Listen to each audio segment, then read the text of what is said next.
Let's start with Detroit. The Motor City has officially gone bust. Back to Detroit now, the biggest U.S. municipal bankruptcy in history. As you may know, the Detroit public school system is a shambles. Owing more than $18 billion in debt, Motor City officially filed for bankruptcy just moments ago.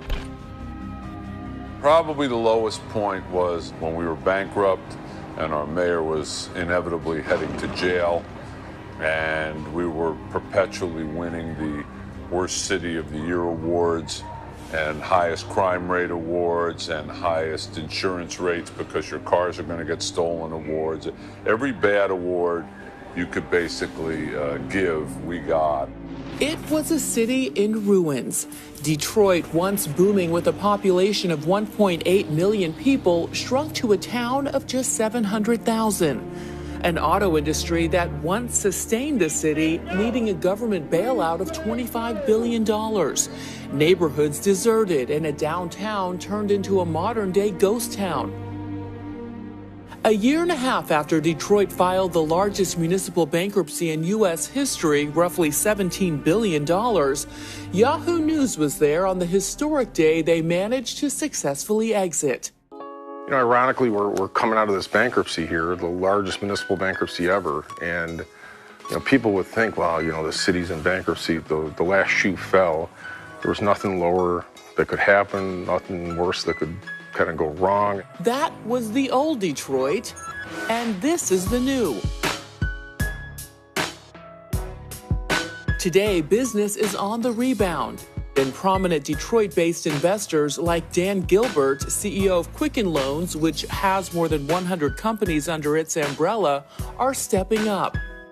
When I think of Detroit, I think of GM. I don't think of this Silicon Valley like office space that you have. Yeah, there really is a technology center here that's growing every day. About 110 new technology companies probably in the last 3 years alone. There's one block called the Madison block in Madison Building where it's sort of an entrepreneurial incubator, if you will. And then it used to be, you know, don't even go near there, you worry about safety. Now it's sort of, there's this intrigue because of, you know, the word's gotten out and the reality on the ground. And, you know, it's nice to know that at least there's some intrigue. People like you are showing up.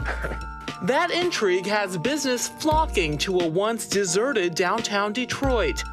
4 years ago, when Gilbert moved his company's headquarters to the abandoned city, he brought 1,300 employees into buildings that were only 20% full.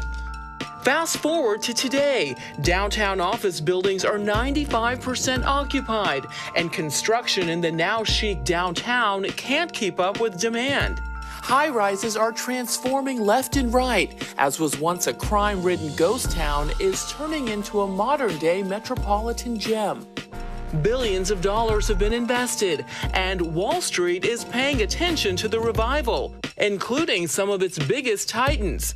And you've had a lot of interest from people like Warren Buffett. Yeah, they're coming in sort of daily. Actually, Warren Buffett's going to be here next week again. We just took Madonna through the other day, and we're taking a lot of people through, you know, well-known people and not well-known people. As a crowd of school children gathered around the city's newly constructed ice skating rink, we sat down with the famed author of The First Phone Call from Heaven, journalist and the unofficial Detroit ambassador, Mitch Albom. What people may not realize is when you come to the downtown and there are apartments going up left and right here and they're all sold out, and they're mostly young people who are starting out or coming out of college or they want to get a cheap apartment and the rents are low here. And what can you tell our viewers about this city that they may not know? There's a perception about Detroit that it has a real race issue. And I think that that's a lot of people looking at numbers and looking at geographics. So what they see is they see a city that's 86, 7, 8% black. And they saw Eminem's movie 8 Mile. I got your back. And 8 Mile is the dividing line between the end of the Detroit border and the suburbs.